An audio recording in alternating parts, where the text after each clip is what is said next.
Hi welcome to smiley life style. ఈరోజు cross cutting blouse వచ్చేసి cutting stitching చూద్దామండి. So మనం కటింగ్ వేసుకునేటప్పుడు వచ్చేసి ఫస్ట్ వచ్చేసి లైనింగ్ క్లాత్ మీదన మార్కింగ్ చేసుకోవాలి. మెయిన్ క్లాత్ మీద ఎప్పుడు చేసుకోకూడదు, లైనింగ్ క్లాత్ మీదనే మనం మార్కింగ్ చేసుకోవాలి. మార్కింగ్ చేసుకొని మార్కింగ్ వచ్చేసి మనకు కావలసిన క్లాత్ మీద ఉండేలాగా కట్ చేసుకోవాలి. అంటే మార్కింగ్ పక్క నుంచి కొంచెం సైడ్కి పోయి కట్ చేసుకోవాలి.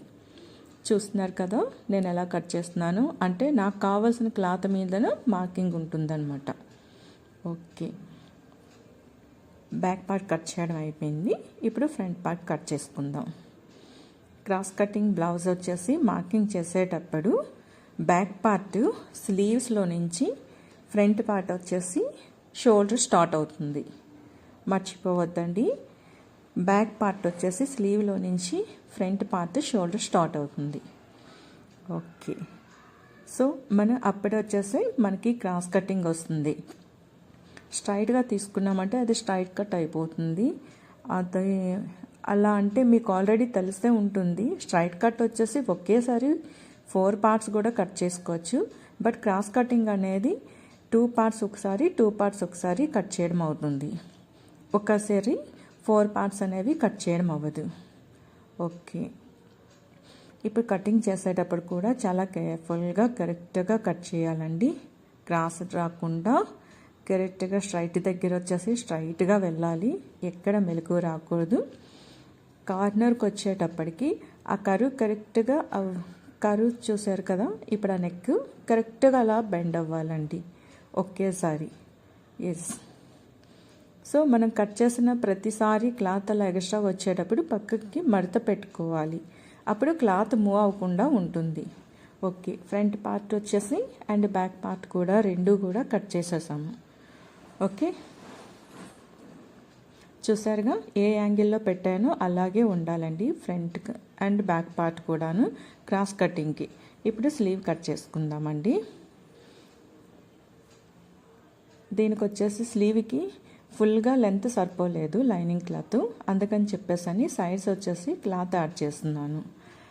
4 సైడ్స్ కూడా క్లాత్ యాడ్ చేసుకోవాలి కొంచెం, అప్పుడు వచ్చేసి మనకు కావాల్సిన సైజు సరిపోతుంది. ఇప్పుడు మీరు వీడియోలో చూస్తున్నారు కదా, ఎక్స్ట్రా క్లాత్ వచ్చేసి అలా యాడ్ చేసుకోవటానికి నేను కట్ చేసి పెట్టుకున్నాను. ఓకే, నెక్స్ట్ వచ్చేసి షేప్ కట్ చేసుకుందామండి. ఇప్పుడు వచ్చేసి పట్టీని కట్ చేసుకుందాము. హుక్ పట్టీ వచ్చేసి 2.5 ఇంచెస్ ఉండాలి, అండ్ హుక్ నాట్ పట్టీ ఆర్ కాజా పట్టీ వచ్చేసి 3.5 ఇంచెస్. ఇప్పుడు వచ్చేసి నడుంకి బ్యాక్ సైడ్ బెల్ట్కి, సో నడుంకి వచ్చేసి అతుక్కోవటానికి ముక్క కట్ చేసుకోవాలి. అది వచ్చేసి మినిమం 2.5 ఇంచెస్ ఉండాలండి. ఇప్పుడు మీరు వీడియోలో చూస్తున్నారు కదా, అది వెనకాల నడుం దగ్గర యాడ్ చేసుకునే పీస్. ఓకే, నడుం దగ్గరకు కూడా పీస్ కట్ చేయడం అయిపోయింది. ఇప్పుడు షేప్ కట్ చేసుకుందామండి. షేప్ కూడా మనకి ఆల్రెడీ కస్టమర్కి ఇప్పుడు ఎవరైతే వేసుకుంటారో వాళ్ళు వేసుకునే బ్లౌజ్కి కరెక్ట్గా లెంత్ తీసుకోవాలి. ఎస్, ఇప్పుడు వీడియోలో చూస్తున్నారు కదా, షేప్ అలా కట్ చేసుకోవాలి. ఓకే, షేప్ కూడా కట్ చేసుకొని సైడ్కి పెట్టుకున్నాం. ఇప్పుడు హ్యాండ్ కట్ చేసుకుందాం. ఒరిజినల్ క్లాత్ మీద ఒక 1/2 ఇంచ్ ఎక్స్ట్రాగానే తీసుకుందామండి, ఎందుకంటే మనం ఆల్రెడీ లైనింగ్ క్లాత్ మీద ఒరిజినల్గా మార్కింగ్ పెట్టుకున్నాము. ఒరిజినల్ క్లాత్ మెయిన్ క్లాత్ మీద వచ్చేసి మనం ఎక్స్ట్రాగా తీసుకొని ఎక్స్ట్రాగా ఉన్న క్లాత్ని కట్ చేసి తీసేద్దాం. ఓకే, హ్యాండ్ వచ్చేసి ఇలా కట్ చేసుకుందాం.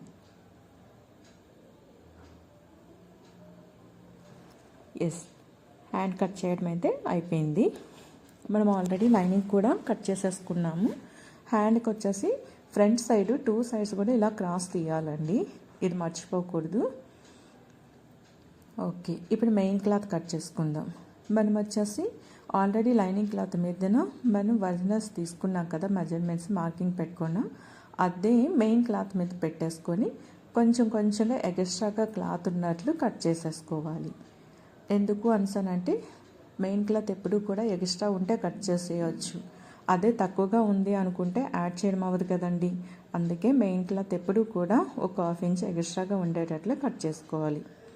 ఓకే, మెయిన్ క్లాత్ అయితే కట్ చేయడం అయిపోయింది, లైనింగ్ క్లాత్ కూడా కటింగ్ అయిపోయింది. సో ఇప్పుడు వచ్చేసి బ్యాక్ పార్టు ఫ్రంట్ పార్టు రెండు కూడా main cloth and lining cloth రెండు కట్ చేయడం అయిపోయింది. సో దాని యాంగిల్ చూసారు కదా బ్లౌజ్ని. బ్యాక్ పార్ట్ స్లీవ్లో నుంచి ఫ్రంట్ పార్ట్ వచ్చేసి షోల్ స్టార్ట్ అయింది. సో అప్పుడే అది క్రాస్ కటింగ్ అవుతుంది. ఇది గుర్తుపెట్టుకోవాలండి మీరు. ఓకే, ఇప్పుడైతే front part back part with లైనింగ్తో కట్ చేసాం. ఇప్పుడు హ్యాండ్ కూడా కట్ చేసి పెట్టుకున్నాం. నెక్స్ట్ వచ్చేసి shape and neck pieces and పట్టీ పీసెస్. ఇప్పుడు వచ్చేసి షేప్ కట్ చేసుకున్నాం కదా, షేప్ని స్టిచ్ చేసుకుందాం. ఫస్ట్ షేప్ని వచ్చేసి ఒరిజినల్ మెయిన్ క్లాత్ ఏమొచ్చి మిడిల్లో పెట్టి up and down lining cloth పెట్టుకొని ఇప్పుడు తిరిగేసుకుంటే డౌన్ సైడ్ వచ్చేసి కాటన్ లైనింగ్ క్లాత్ వస్తుంది. అది స్కిన్ వైపు ఉంటుందండి. మన స్కిన్కి ఇచ్చింగ్ లేకుండా కాటన్ క్లాత్ ఉంటుంది డౌన్ సైడ్కి. సో ఇప్పుడు వచ్చేసి పైకి వచ్చేసి ఆల్రెడీ మనం మెయిన్ క్లాత్లో నుంచి తీసుకున్న క్లాతే ఉంటుంది. ఓకే, ఇప్పుడు రెండు షేప్స్ కూడా స్టిచ్చింగ్ అయిపోయింది. నెక్స్ట్ వచ్చేసి హ్యాండ్ యాడ్ చేసుకుందాం. లైనింగ్ వచ్చేసి నేను ఆల్రెడీ చెప్పాను కదా, లెంత్ సరిపోలేదని ఆల్రెడీ పీసెస్ యాడ్ చేసాను. ఇప్పుడు వచ్చేసి లైనింగ్ క్లాత్ రెడీ అయిపోయింది. దాని మీద వచ్చేసి ఈ మనం మెయిన్గా తీసుకున్న ప్లేస్ని వచ్చేసి పైనుంచి రెండు కూడా రైట్ సైడ్ క్లాత్ని టచ్ చేసి స్టిచ్ చేసుకుంటూ పోవాలండి. నేను ఆల్రెడీ చెప్పాను కొంచెం ఎక్స్ట్రాగా తీసుకోవాలి అని చెప్పేసాను. క్లాత్ మెయిన్ క్లాత్ వచ్చేసి ఒక 1/2 ఇంచ్ ఎక్స్ట్రాగా ఉండేటట్లు ఎప్పుడైనా కట్ చేసుకోవాలండి. అది ఎగ్జాక్ట్లీ ఉన్నట్లు ఎప్పుడు కూడా కట్ చేసుకోకూడదు. అందుకే లైనింగ్ క్లాత్ మీదన ఒరిజినల్గా మార్కింగ్ చేసుకోవాలి. ఓకే, ఇప్పుడు స్లీవ్ అయితే స్టిచ్ చేసాము. 2 స్లీవ్స్ కూడా రెడీ అయిపోయాయి కదా. ఓకే, కరెక్ట్గా సెట్ అయిపోయిందండి. దీన్ని ఇప్పుడు వచ్చేసి సైడ్కి పెట్టుకుందాము.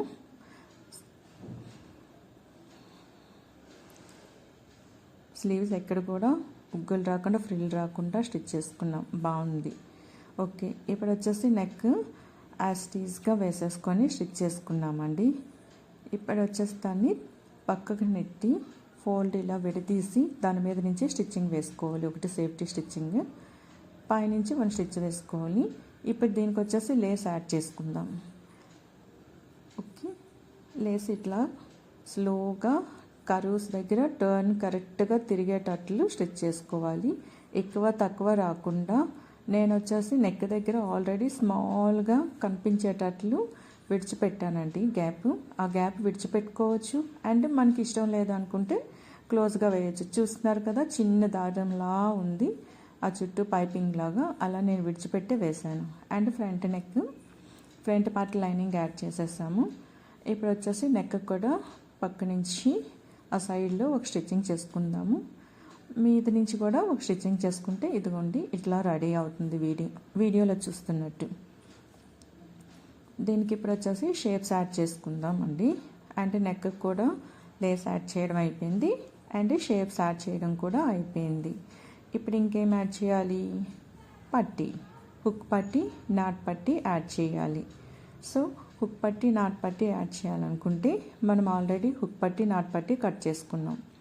ఇది బ్యాక్ పార్ట్ కూడా రెడీ అయిపోయింది. ఫ్రంట్ బ్యాక్ పార్ట్స్ కూడా అయిపోయింది. ఇప్పుడు హ్యాండ్స్ కూడా రెడీ అయిపోయాయి. సో ఫైనల్గా ఇప్పుడు మనం చేయవలసింది ఏంటంటే హుక్ పట్టీ వేసుకోవాలి. ఇది నాట్ పట్టీ. ఓకే, సరే, ఇప్పుడు ఆల్రెడీ హుక్ పట్టీ రెడీ అయిపోయిందండి. వీడియోలో చూస్తున్నారు కదా, అది హుక్ పట్టీ. ఇప్పుడు నాట్ పట్టీ కూడా రెడీ అయిపోయింది. సో హుక్ పట్టీ మీద నుంచి నాట్ పట్టీ మీద నుంచి ఉంటుంది. ఓకే, ఇప్పుడు షోల్డర్స్ వచ్చేసి యాడ్ చేసుకుందామండి. ఫ్రంట్ బ్యాక్ పార్ట్ కరెక్ట్గా చూసుకొని ఎగ్జాక్ట్లీ ఉండేటట్లు ఎక్కడ అప్ అండ్ డౌన్స్ రాకుండా కరెక్ట్గా స్టిచ్ చేసుకోవాలి.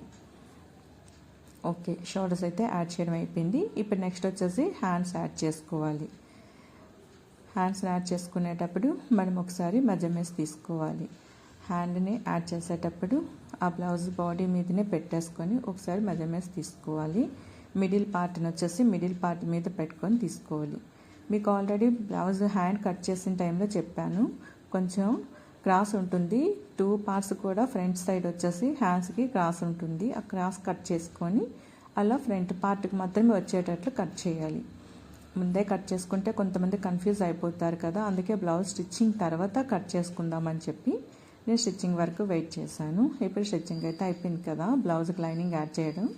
ఇప్పుడు వచ్చేసి నేను క్రాస్ తీసుకొని హ్యాండ్కి యాడ్ చేసిన టైంలో క్రాస్ తీసుకుంటే మనకు అది గుర్తు మీద ఉంటుందన్నమాట. లేకపోతే కొంతమంది ఫ్రంట్ బ్యాక్కి, బ్యాక్ ఫ్రంట్కి కూడా యాడ్ చేసే ఛాన్సెస్ ఉంటాయి. సో అలా ఉండకూడదు అనుకుంటే మనం కట్ చేసుకొని స్లీవ్ యాడ్ చేసుకున్న టైంలో క్రాస్ తీసుకోవడం better. Okay, so sleeve add చేయడం అయిపోయింది. ఇప్పుడు సైడ్ జాయింట్స్ యాడ్ చేసేద్దాము. సైడ్ జాయింట్స్ కూడా యాడ్ చేయడం అయిపోయింది. ఇప్పుడు మన బ్లౌజ్ ఆల్రెడీ వరల్డ్ బ్లౌజ్ని మీదన వచ్చేసి హ్యాండ్స్కి లెంత్ చెక్ చేసుకుందాం. అండ్ స్లీవ్ ఆర్మ్ లూజ్ చూస్తున్నారు కదా, ఇప్పుడు ఆ లూజ్ కూడా కరెక్ట్గా మార్క్ చేసుకోవాలి. బోత్ సైడ్ కూడా రెండు వైపులు కూడా ఒకేలా రావాలి. అండ్ డౌన్ నడుం దగ్గర కూడా కరెక్ట్గా ఒకేలా రావాలి. మనం ఫస్ట్ బ్లౌజ్లా ఉండాలి అనుకుంటే అక్కడ ఎంతవరకు అయితే డిస్టెన్స్ని స్టిచ్చింగ్ చేశారో అదే మార్క్ పెట్టుకొని దాని మీద నుంచి మనం లైన్ ఇచ్చుకోవాలి. డైరెక్ట్గా వచ్చేస్తాం కదా, వచ్చేస్తుందిలే స్టిచ్ చేసేద్దామని చెప్పేసాను, వద్దండి. ఎప్పుడైనా సేఫ్టీగా ఒక లైన్ ఇచ్చేసుకొని లైన్ మీదని మనం స్టిచ్ చేసుకుంటే చక్కగా నీట్గా ఉంటుంది. మళ్ళీ తప్పులు రాదు. తప్పులు వచ్చిన స్టిచ్చింగ్స్ ఓపెన్ చేసుకోవటం, మళ్ళీ స్టిచ్ చేసుకోవడం, టైం అంతా వేస్ట్ అవుతుంది. సేమ్ టైం మనకి కూడా ఇంట్రెస్ట్ పోతుంది. అందుకే కరెక్ట్గా అన్ని దగ్గరలు కూడా మార్క్ పెట్టుకొని టైట్ చేసుకుంటే బెటర్. ఓకే, ఇప్పుడు వచ్చేసి బాడీ మెజర్మెంట్స్ కూడా కంప్లీట్గా స్టిచ్ చేసేసాము. స్టిచ్చింగ్ అయితే సైడ్ జాయింట్స్కి అయితే 3 స్టిచ్చింగ్స్ ఇవ్వాలండి. జాయిన్ చేసేటప్పుడు ఇక్కడ మీరు చూస్తున్నారు కదా వీడియోలో, ఆల్రెడీ బ్యాక్ నుంచి 3 స్టిచ్చింగ్స్ ఇచ్చాను నేను సైడ్కి. ఇంకా కావాలంటే పెట్టుకోవచ్చు. బ్లౌజ్కి బ్యాక్ సైడ్ వచ్చేసి డాట్స్. సమ్ మెంబర్స్ వచ్చేసి డాట్స్ వేయట్లేదండి బ్లౌజ్కి డాట్స్ అనేది చాలా చాలా ఇంపార్టెంట్ అండి. ఓకే, బ్లౌజ్ రెడీ అయిపోయింది.